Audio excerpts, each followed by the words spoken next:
Hello, everybody. I'm Father Scott Vanderveer, and today we're looking at how sin spread through the early stories of the Bible. There's three people that I think are helpful to focus on when we're looking at the way sin spreads. And one of them is Cain, who is the committer of the first murder, his own brother. Another is the people who lived in Babel, who built the tower that was meant to reach God in heaven. And the third is the story of Noah and the ark. I think the movement through these three characters is really powerful. Start with Cain. Cain was jealous of Abel. He felt that Abel had more advantages than he did, that he was unfairly favored, and he couldn't take it. And so he killed Abel and got rid of the evidence and then went on his way, probably filled still with resentment and unresolved hate. When he was asked, "Where is your brother Abel?" his response was immediate and arrogant. What, am I my brother's keeper? How do I know where he is? Interestingly, it was jealousy that ended Abel's life. Jealousy is known as a deadly sin because people die from jealousy.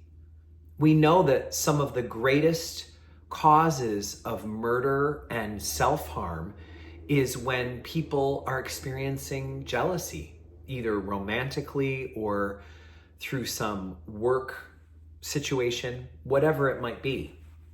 Jealousy is a deadly sin, not just because it feels so bad, but because it actually can lead to people dying. It's interesting also for us to recognize that this introduces us to the problem of the ego. The ego wants to be better than others. And so the ego is always saying things like, I'm right and you're wrong. Because I'm right, I'm better than you are. You are wrong and I am right.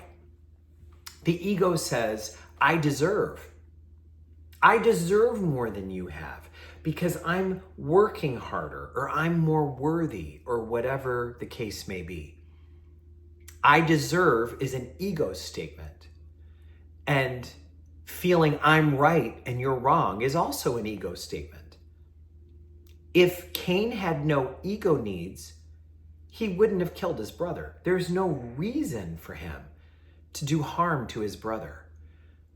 Certainly, we can all feel anger. We can all feel unfairness. We can all feel jealousy, but such a tremendous grief to have that kind of anger spill out through the ego's insanity to the death of someone that we once loved.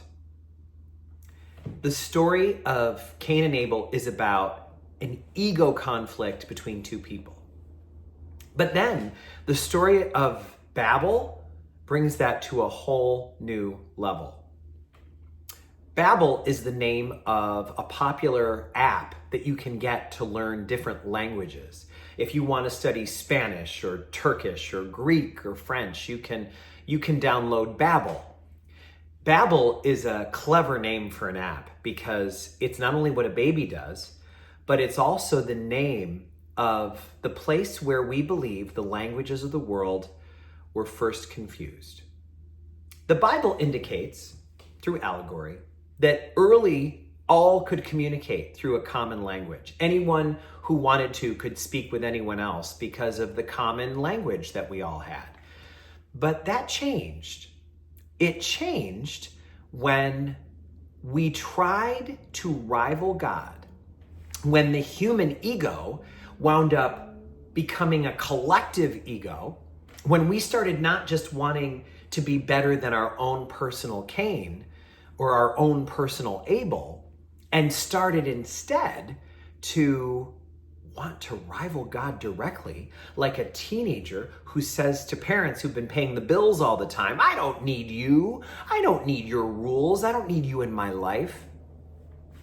That's a pretty adolescent attitude that can sometimes happen. Well, it happened in the biggest way in Babel, because that is when humans believed that God was just trying to be high and mighty over us. And if we built a tall enough tower, we would be able to reach heaven and show God who was boss.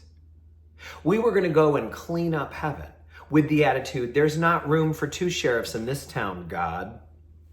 I mean, it's absurd. It's hilariously absurd that human beings, creatures, could overtake their creator. It's not unlike the silliness of thinking a stuffed animal could overcome the little girl or little boy who is the master of the stuffed animal. It's just silly. And we're creatures. We're important to God. But certainly we don't come close to being equals to God. Although we contain God's image and likeness, we are not God. As a matter of fact, there's an old joke that I love where they said, what's the difference between you and God? And the answer is, God never thinks he's you. We often think we're God, or at least God's peers, rivals. Well, we have a story in Babel of people vainly thinking they could reach heaven, and then, because of their foolishness, having their tower miserably fail, of course as it would. And God, to teach them a lesson, as the Bible says, confuses their language, makes them so that some people say, Je regrette, je ne parle pas français, parlez-vous anglais? Or, Förlåt, jag pratar inte svenska, pratar du engelska? Entschuldigung, ich spreche keine Deutsch, sprechen Sie English? Or any of the other languages that are spoken in the world. Mi dispiace, ma non parlo italiano. Parli tu inglese? How in the world are people supposed to communicate when their language is scrambled? Well, what a good lesson for humans to learn, who thought we were equals to God. Meanwhile, we can't make the day extend by a single minute beyond when the sun is due to set. We cannot hold back the changing of a season, glue the leaves back onto an autumn tree, stop the snow from falling at the beginning of winter. We have no power to change anything. We can't master the languages of the world or translate all of the things that people say to us. God is so far beyond us. God's ways are far beyond our ways. So that brings us from Cain and Abel through Babel to the story of Noah and the ark, where God needed a flood to create a fresh start in the world. And Noah brought, as we know, 2 of every kind of species of animal and insect and living thing onto the ark. And they survived 40 days and 40 nights of torrential rain and flooding. And it was then that God brought a rainbow across the sky and said, never again will I terrorize the world with a flood. I will instead put this bow in the clouds so that you forever know that I am for you. I am with you. I am in you. The story for me of Noah is the awareness that we will sin again, that we never learn the lesson. You and I never learn our lesson.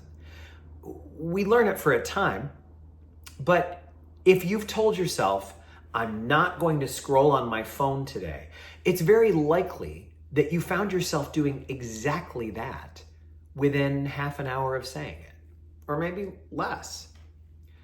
If we tell ourselves, I am not going to eat sweets, I'm not going to eat sweets for the entire month, I'm going to have a dry January, or I'm going to not have any desserts on this vacation, there's a good chance that we will do it.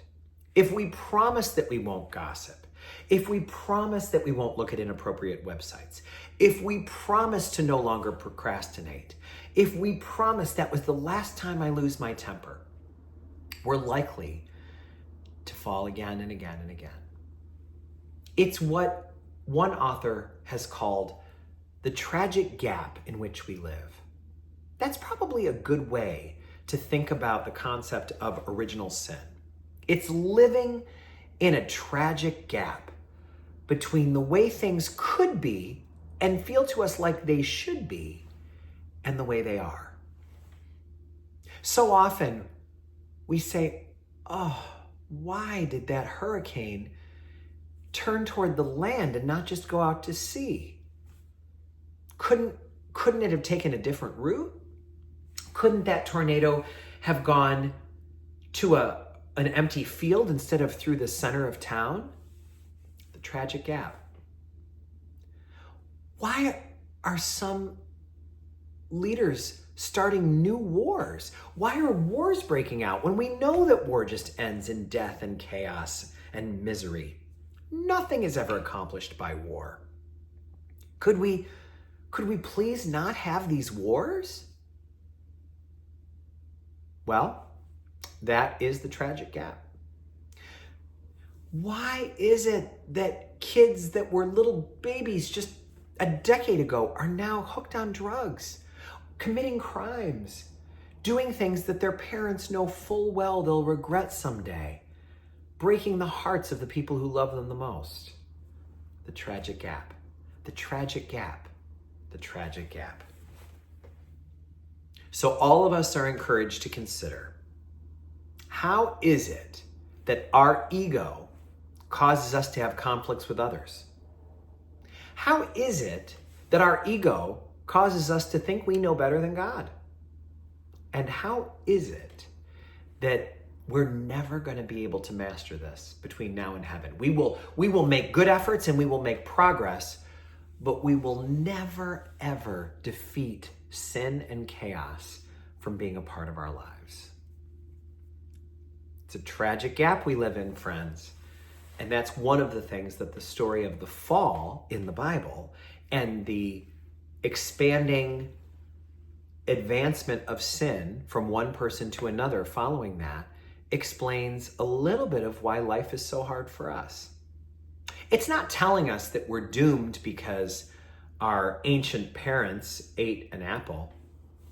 It's describing that if we were in the garden, we would have eaten the apple too. And why that is, why that must be, is a mystery to us all.